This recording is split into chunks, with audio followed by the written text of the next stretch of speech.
Welcome back to the AoT Chronicles, an Attack on Titan podcast. I'm one of your hosts, Ronnie. Chaz. Whoa, quick trigger there. Me, Chaz. All right. And he's Chad. So, welcome to the episode. This is Season 2, Episode 10 of Attack on Titan. Also, Episode 35. It's called Children. And we're still in the forest. We're still in the forest. We got the scouts coming up. You got anything to say off the top here? No, I mean, we're still with all the giant trees. I've enjoyed seeing the scenery. Yeah, I just said that. Well, you said the forest. I said giant trees. Well, but that implied, because the forest it's literally the forest of giant trees. I don't know if you remember that, but... Oh, I do. Well, it's beautiful. I just wanted to mention how beautiful it is in there. Okay. Yeah. Okay. I just, from future reference, when I ask if you got something off the top, I just thought, maybe you'd have something... I don't know, meaningful. All right, let's get into the summary here. So, Moblet, this guy, arrives at... Moblet, let's go, dude. He arrives at Ragako, which is Connie's village, and observes once again how weird it is that the town is destroyed, but there isn't a drop of blood to be found. It's just, they're just singing the same old song from a few episodes ago because they mentioned why didn't they take the horses. This is all the same things we pointed out a few episodes ago. It's just super weird. I've got bad news for Connie. His whole town's dead. Whoa, you don't know that. You're kind of just assuming. I think they're fine. I think they just ran really fast off on their feet. Well, let me see what you think about that in literally 45 seconds here. Okay. They stumble upon this weak-looking Titan woman that is on top of Connie's house when another soldier just so happens to find a picture of Connie's parents. And, let's say this. It's not a picture. It's a portrait. And this is another thing I wanted to go over. How this is actually super important right here, okay? You listening? You ready, Ronnie? I mean, I'm kind of pissed off that you felt the need to correct me there, but go ahead. Well, I'm correcting you because I wanted to go over a little bit of history with humanity. Okay. I don't know what time period they're in, whatever. But isn't it pretty crazy? You know how now, you go get those stupid family pictures where you take 40 pictures, you pay the photographer $500, and you end up only getting 5 of them? You know what I'm talking about? Yeah. I mean, I'm not my family's not a cookie cutter family like you, so we don't really do that. But I have seen numerous photo shoots that you and your family do. It's super weird. It's once every 3 months. In a time where everyone's got a camera in their pocket, you guys are paying people to take pictures for you. But Okay. Well, as I was saying... All I'm saying is if I see another fucking picture of you with your hands and knees in the sand and your sister on top of you in the same position, I'm going to lose my goddamn mind. Well... We do it every 3 months because we're gradually, growing older. But, as I was saying, isn't it pretty crazy how, I guess way back when, before photographs and before cameras and stuff, people would actually sit there and let someone draw a portrait of them? Isn't that awesome? How what's the word I'm looking for?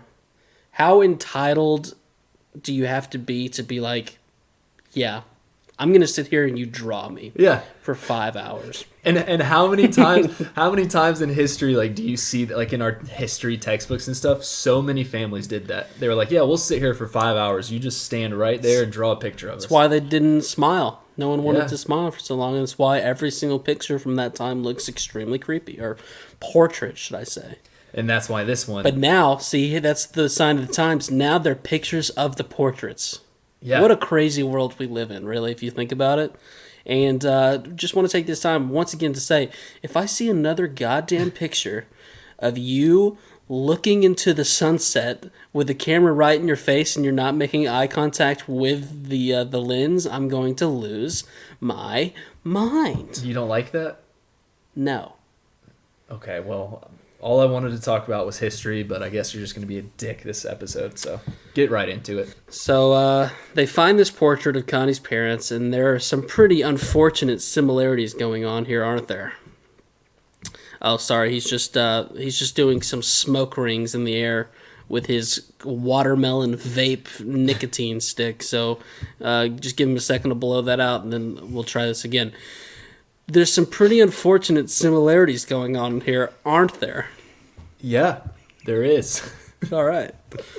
Just about this time, it's the Titan starts to make a move, but she's just too weak to get anywhere. I mean, just super fragile, ribs poking out. She doesn't look like Mom, she's had shut the hell up. Okay, here we go again.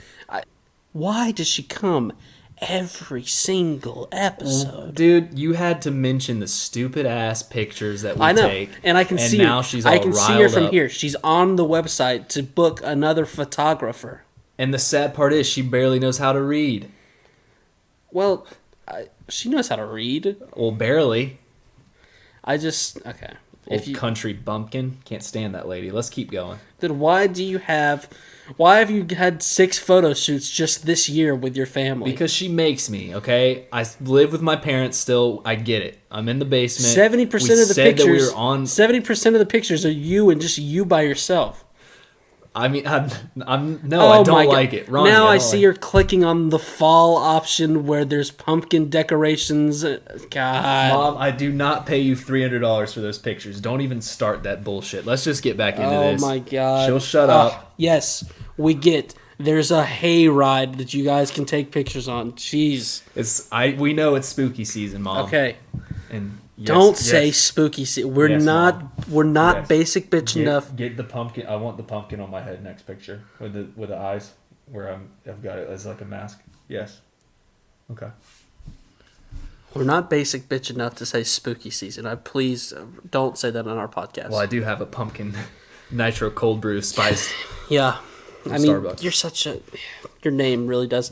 It's 4:45 on a Sunday afternoon on near the beginning of October, and you've got, I mean, how much did that cost you? $5.25 if you include tax. Include tax? Well, included with tax, yeah, it's $5.25. Like I gave a $5 bill and 25-cent. You paid with cash too? Yeah. Okay. All right. So this Titan, she's super weak. The soldiers couldn't quite confirm that it was Connie's mom until one of them flips the picture upside down, and then flips the portrait upside down, and then all is made clear. You have any thoughts on this? Or are you too busy taking a long sip of your pumpkin spice? No, I think it's pretty cool that they the portrait was well drawn. They must have paid a pretty penny for the artist, whoever did it, and yeah, I mean, it definitely looks like her. Wow, this episode might be a long one because we are getting sidetracked, but I just thought of a question that I feel like is super important. Okay. Who do you think is the best artist in the group of characters that we know? Bert. I feel like Bert secretly... Bert? Yeah, that guy, that's why he's so quiet. He's secretly in the corner. He's always drawing stuff. For some reason, I'm picking up on a vibe of Jean. Jean, okay. Why do you say that? Jean kind of reminds me of this kid I used to know who's a really good artist, so I guess maybe that's what I'm thinking. Okay. But I don't know. He's got the personality where I feel like he sits down, he just whips you out a great picture, and you're like, wow, I didn't know you could do that. He's like, oh, yeah, you know. Mm-hmm. And Bert's the type that, like, has all these cool pictures but never shows anyone. Yeah. Well, Bert has some horrifying doodles, I feel like. Like some weird, creepy... I feel like Bert doodles, Jean draws. Okay. I like that. So we get to the opening credits, and when we come back from them, we join in with the group in the trees. You know, Reiner asks Ymir, so will it be your pretty life or Christa's safety? You decide. So we're starting off high stakes here early on. Oh, yeah. Eren starts screaming because he might still be a little confused on who the enemy is here in the first place. But just like we saw in last episode, these scouts start riding up to Bert's absolute horror. He runs over to Reiner, asking him what he is right now. And Reiner says, what do you mean? I mean, I'm pretty hungry.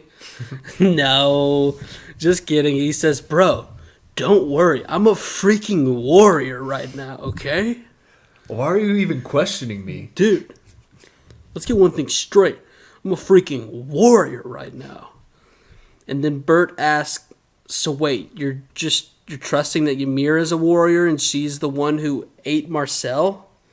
It's like super important to Bert for people to identify as warriors. Oh, yeah. They can't just say that they are on his side. He needs to know that you are a warrior.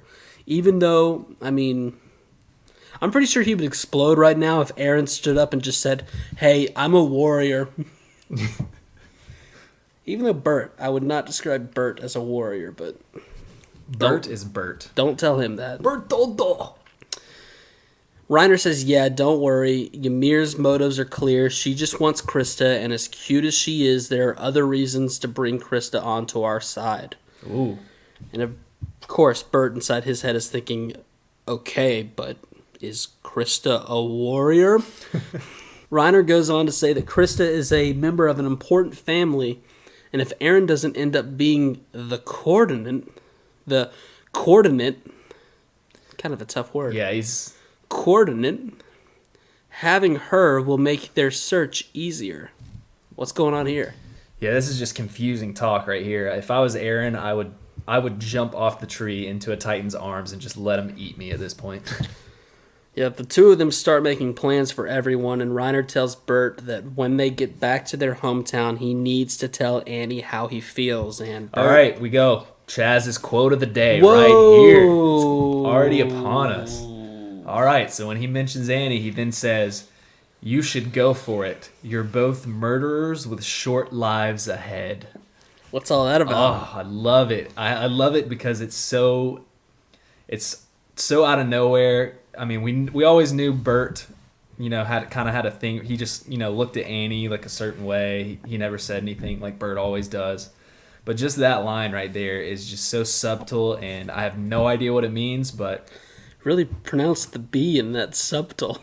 Did I pop my B? Well, I feel like the B is kind of silent most of the time. It's like subtle. It's a little subtle when you're talking about subtle. And you were like, subtle. I mean, you really pronounced the heck out of that word. Congratulations. I'm not. Sorry, I wasn't a subtle about subtle.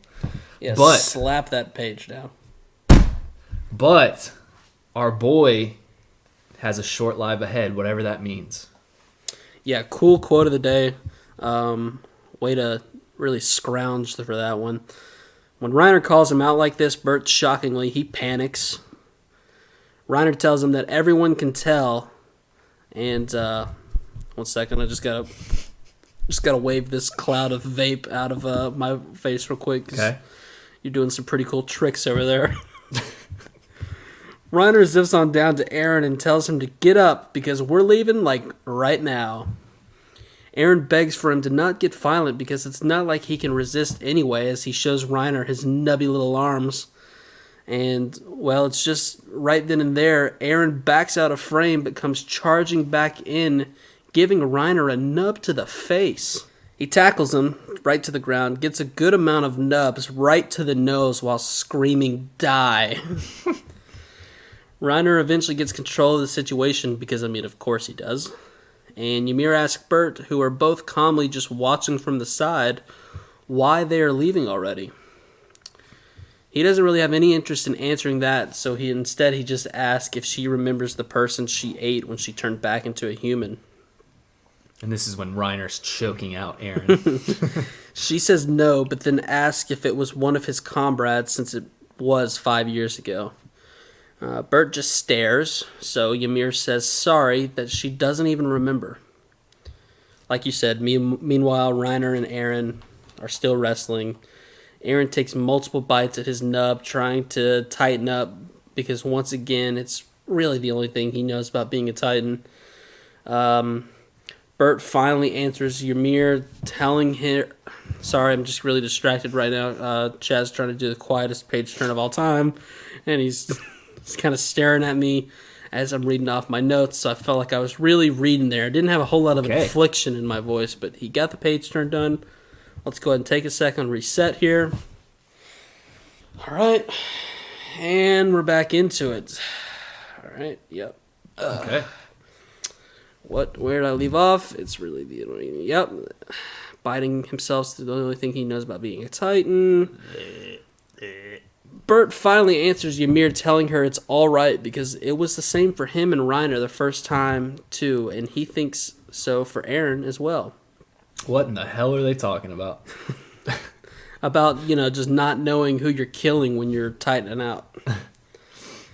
They kind of have what is personally sort of a boring back and forth about, do you blame me? I don't know. Well, I understand if you blame me. Well, I don't think I blame you. Just kind of blah. But then Bert asks how long she was outside the walls for, to which she answers 60 years? 60 years, yeah. That was a slap on Titan right there. We got to... Wow, I just really hate that you did that. We got to talk about that a little bit. I mean, 60 years. So, I guess, does that imply when you're in Titan form, you're just frozen in time?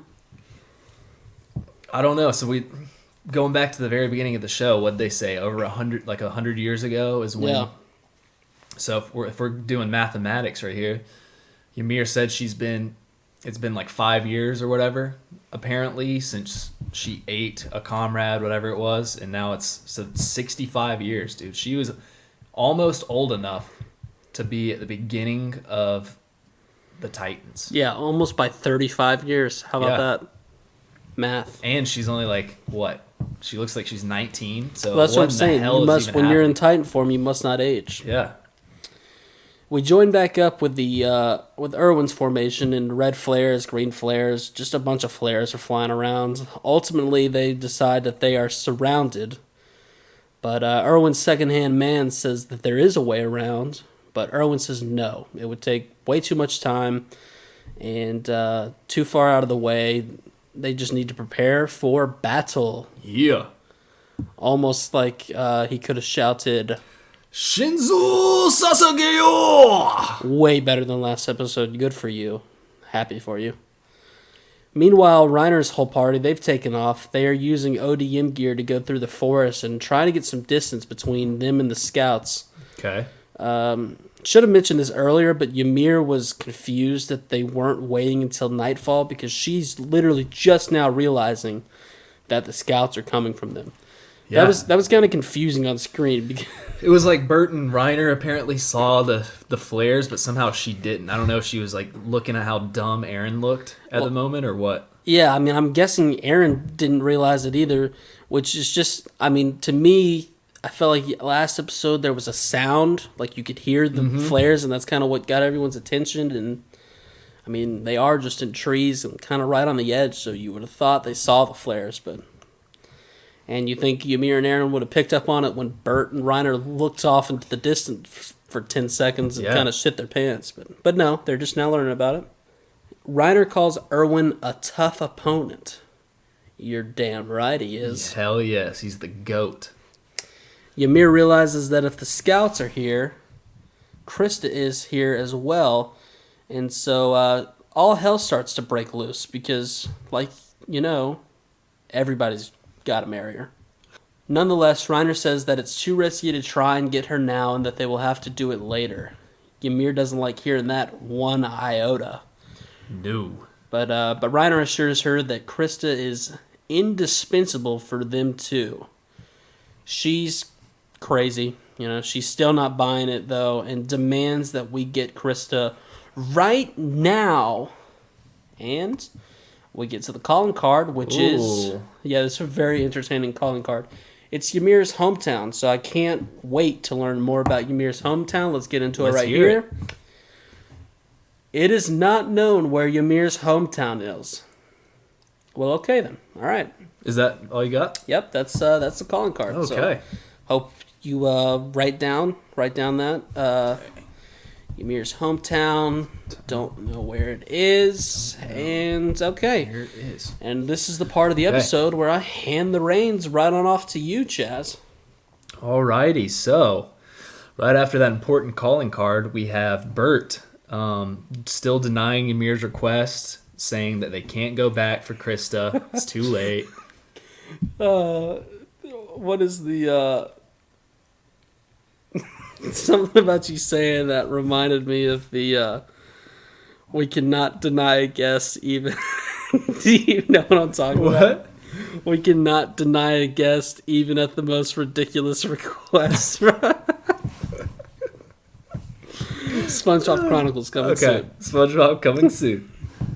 Yeah, let us know if you'd like for us to do that, because we might actually do it. We would just love SpongeBob Chronicles. So Ymir thinks to herself. She starts thinking about the past. So we go way back, I guess, 500 years ago. Because I am so sorry. I forgot an important part of Ymir's hometown. Yeah. It is most certainly located somewhere outside the walls. Oh, shit. Yeah, so sorry. That's my fault. Okay. You got it? Okay. It's down. Very sloppy handwriting. Okay. Sorry to interrupt you. Keep going. All right, so Ymir's thinking about her past, and, we start seeing that her as a little kid, I guess, and she's on the streets, and it looks like she's like a homeless little girl, kind of. Yeah, I said, what exactly is this weird foster care where there are no adults around, but yet just children standing on the street in the middle of the night, and then nice but still somehow sketchy adoptive parents come up and choose from the litter? It kind of reminds me of like Mikasa in the beginning, when it's like a slave trade, but she didn't get picked to be a slave. I don't know. I mean, these kids look semi-clean. It's just like the foster parents are like, all right, 11:30 p.m., go stand out on the street, wait for people to come up to you. If they want to buy you, just let us know. And it's just kind of sad. They take her, she turns back and just kind of waves. Yeah. And so, they take her, and she says this is when she first started to lie to herself. She was then propped up. They said, we're going to change your life. You're going to become a new person. She's then propped up as Lady Ymir. So I'm assuming, her name was not Ymir before this. And she inherits the blood of the king. So I would be a little terrified if I was a little kid and randomly got taken away. Wow. And how pissed would you be if you were one of those other foster kids and you knew what was at stake? And she really hit the bullseye. They also say that they will be blessed with immortality. So this random kid is going to bless them with immortality. Don't sound crazy at all. Cool. So then she starts talking about how, wow, I finally have like a nice bed. I get fed all this food, and they're treating me like a queen. So this is just, I guess she got the luckiest slave trade draw of all time. Yeah, most successful adoption of all time. And then one day... Well, wait for it. One day we had some soldiers or whatever come barging in with weapons in their hands, and they're all looking around saying, what's going on here? And we got some guys that look like some Wallace people. Yeah. I don't think they are Wallace, but they look like Wallace people. Yeah. And they blame everything on Ymir. Well, especially... More specifically, like, who is this Pastor Nick wannabe snitching on Ymir, and what is this underground wall cult bullshit wannabe religion that they've got going on here? Yeah, it's just so confusing, but... Everyone's wearing white hoodies. I mean... Sounds a little like... If you've ever seen a cult, this is what they look like. And, she takes the blame for everything. Okay, so we're starting to see some similarities between her and Christa. It's like she's living for everyone else and not herself. She then is captured, okay? So after she takes the blame, she's captured, she's in chains, she's all bloodied up, so it looks like they beat her. Pretty sad moment. And we go to her on top of a wall. It looks like, just one of the walls, a giant wall, and she gets shoved off the wall, and a light appears. And it's almost like they stab her or something like that. Like a stabbing sound. She's all bloodied up, and she's just shoved off the wall. So then we go into her being a Titan. She looks like she's in her Titan form, and she's just running. Yeah, she just... She then burrows up in the ground. She talks about how like it's just a long nightmare, so she's just laying. It's like she's resting almost. It's very strange. And it's the nature overtakes her. Nature overtakes her because she's just huddled up like Bertolt on top of a tree. This is my kind of nap. This is, we've all been here before. Like when you eat an entire pizza at 4 p.m. in the afternoon, and then you just like lay down, you just fall asleep, and you wake up, it's like 11 p.m. Yeah. Yeah. I feel like we've all been there before. Well, most of us don't eat entire pizzas like you do, Ronnie, but okay. Wait, you not? Yep. But you get one pizza. It's Well, you get two. Don't you eat the last after you wake up? You eat the second one. Is that? well, yeah. You want to get two, that way you don't have to worry about what I'm gonna have for my next meal. You've got two ready to go. Okay. So she then awakes, comes out of the ground, and that's when we see little kid Reiner, Bert, Annie, and Marcel. Okay, the mystery man Marcel, and that's when Marcel pushes Reiner out of the way. She snatches him up and eats Marcel. Okay, this is where things get a little creepy here. Yep. We then get a little snapshot of her in human form now. Okay, she's turned human. She has no clothes on. Let me say, Ymir's got a nice body. I didn't realize this at first. God, you're such a pig. But she's sitting on her knees, staring up. This is what really It's the interests freckles. me. She's staring up in the sky at I don't. It almost looks like, what's it called? The North. If you go to Alaska, what is that thing called in the sky? You know what I'm talking about? The Northern Lights. The Northern Lights. It almost looks like the Northern Lights. Whoop, whoop. And we've got strings of light. It's an awesome scene. I wish you guys could see the hand motions that Chaz is doing right now, because it really just paints a picture and Does it clears not? everything Okay. up. Yeah, It paints a picture. It's awesome. It looks amazing. I don't know what it is, but it looks amazing. I guess it's just the sky and Attack on Titan. Who knows? But yeah, she's staring up at the sky and just thinking that she has another chance of life. Yeah, this is good lord. Page turn. Page turn. Yeah, during this whole spiel at this point when she says, "From then on, I'd be real." Well, she didn't take her own advice. Well, at one point she says, "From then on, I'd be real," which we should invite her onto the podcast because, as you know, we like to keep it real around here. Oh yeah, we keep it real. She then says she'll never lie to herself again. So That must be when she says, "From then on, I'd keep it real." So then Ymir, we get a little snapshot of Ymir in the church again, where she's scrounging around stealing shit, and she overhears some wallists talk about Christa and giving her a new life, and how it would be better off if she was just dead. Is that a wallist? Or is anyone who's dressed up like this just automatically a wallist to you? Yeah, anyone that's dressed up like this, wall man. Okay. It could just be a church person, but I'm gonna call him a wallist. Just want to point that out. Don't take our word for it. These people might hate the walls, but if they're dressed like that, they are indeed a wallist. They just look like a priest.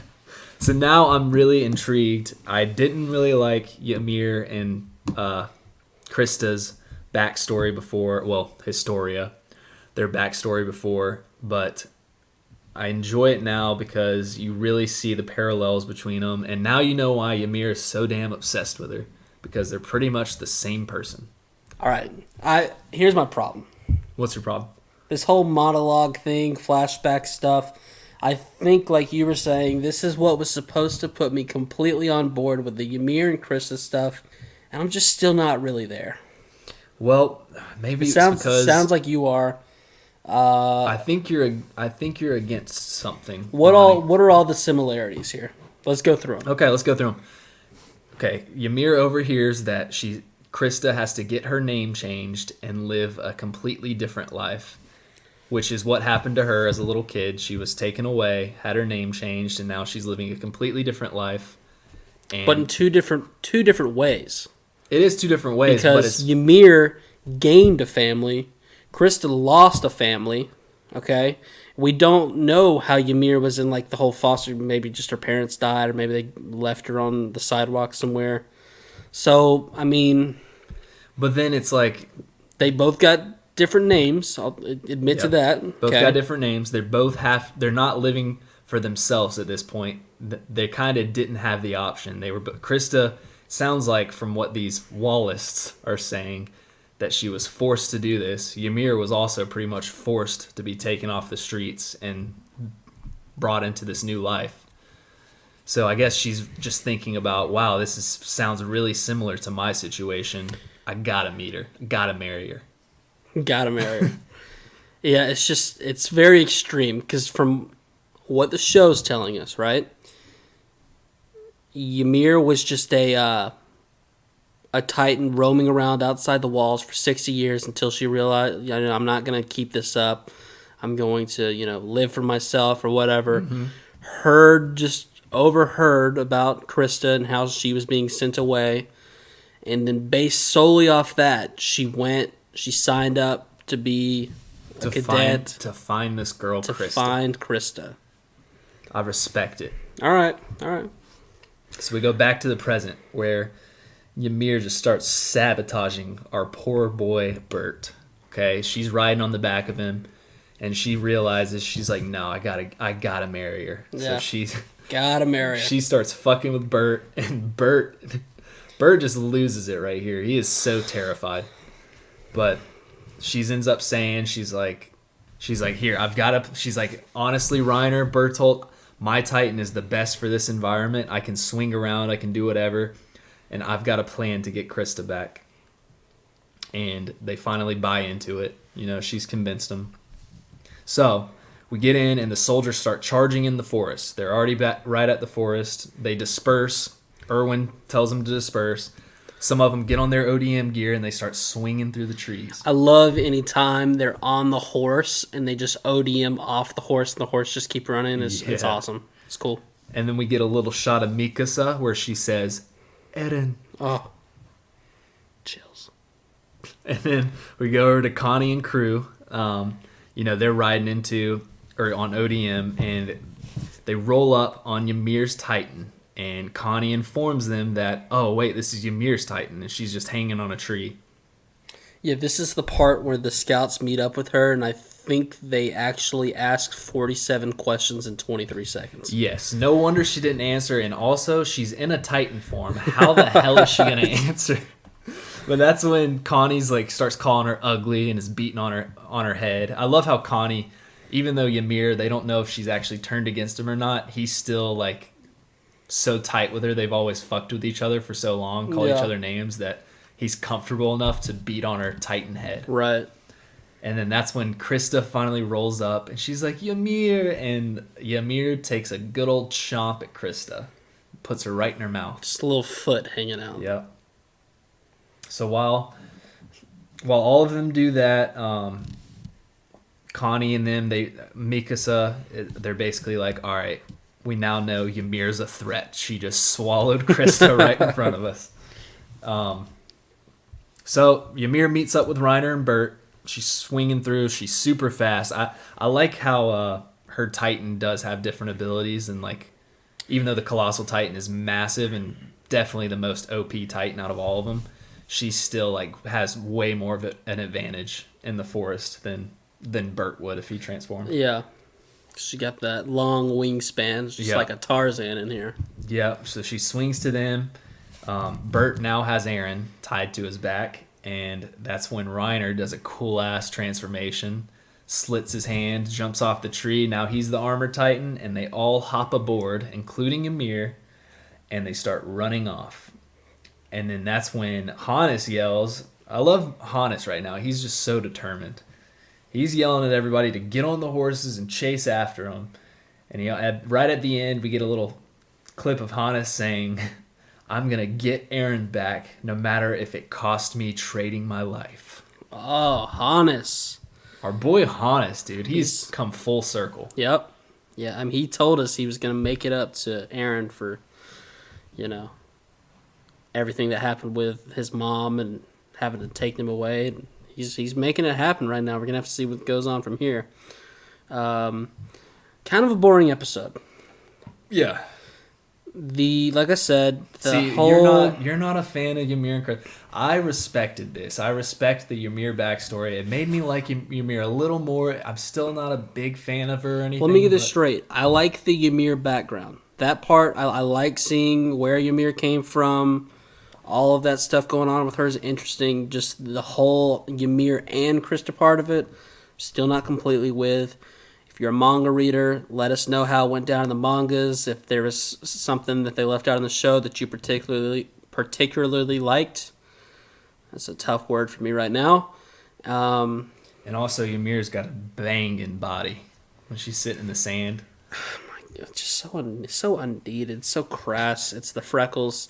All right, and just 2 more episodes, right, of season 2 2 more here? of season 2. Wow. Things are heating up. I think, this episode really gave us some good backstory and stuff, and now that we see them chasing after them, it looks like it's going to be a badass chase. I'm excited for these next 2. Yeah. That's crazy to think about. We let the people know our recording schedule.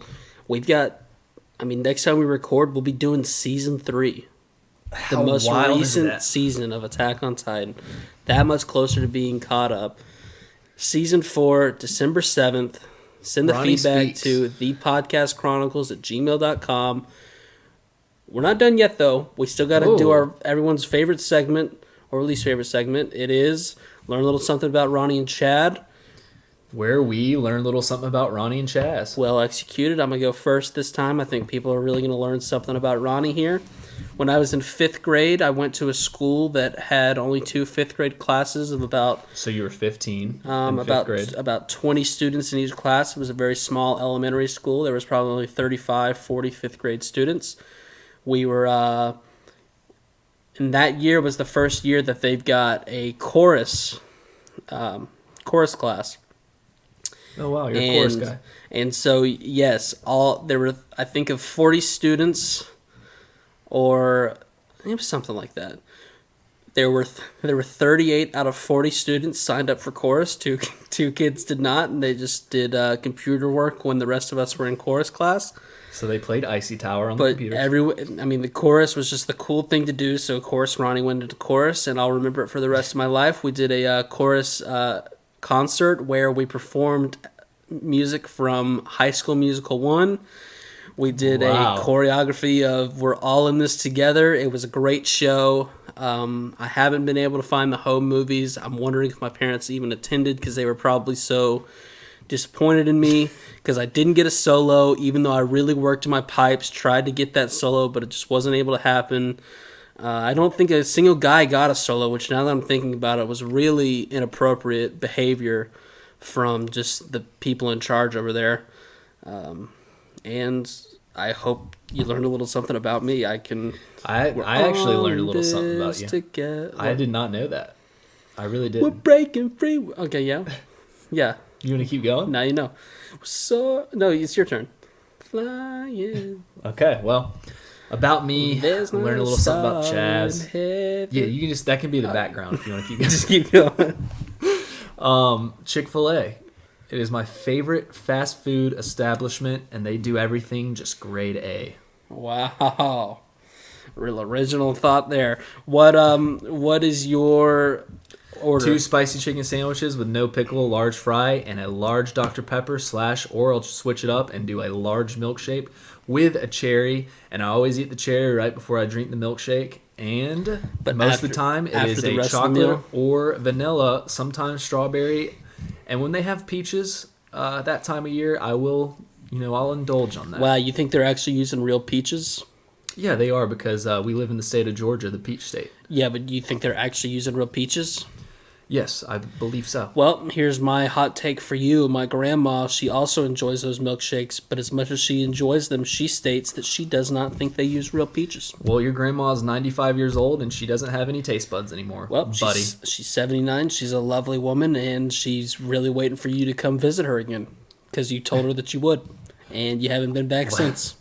Well, I've been back, but I haven't seen her outside, so... Well, you've been back to hang out with me, but you haven't been back to hang out with my grandma. She's got some gourds she wants to give you, and she wants to give you a couple tomatoes from the garden, but you keep just ignoring her. Well, I'll be back to see your grandma because I would love to have some gourds. Next time you bring her, or next time you see her, bring her a peach milkshake. Does she would enjoy that? She'd love that. And then you guys can discuss whether or not you think they're made from real peaches or not, and she'll school you. Well, and then I'll have to tell her that her taste buds suck. Well, what can you do? Thanks for tuning into this episode. We'll see you next time for the penultimate episode of Season 2, Attack on Titan. I am excited. The boy, Erwin, the GOAT. Let's go. thepodcastchronicles@gmail.com. Chad's doing a terrible job running our Twitter at Podcast Chronic. We'll see you next time. Peace. Peace. We're breaking free.